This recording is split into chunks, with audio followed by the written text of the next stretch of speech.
جب ایک شخص نے مسجد نبوی میں پیشاب کر دیا تو کیا ہوا؟ ایک دیہاتی شخص مسجد میں داخل ہوا۔ وہ شہر کے طور طریقوں سے ناواقف تھا۔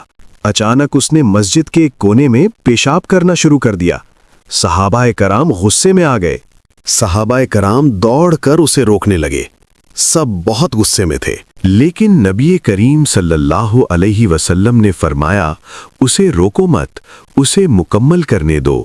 آپ صلی اللہ علیہ وسلم نے فرمایا، تم آسانی کے لیے بھیجے گئے ہو، سختی کے لیے نہیں۔ پھر آپ صلی اللہ علیہ وسلم نے حکم دیا کہ پانی کی ایک بالٹی منگوا کر وہاں بہا دی جائے۔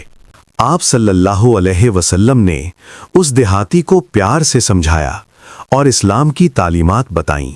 یہ ہے اسلام کی تعلیم، نرمی، صبر اور حکمت سے پیش آنا۔ سبسکرائب کریں مزید سبق کے لیے۔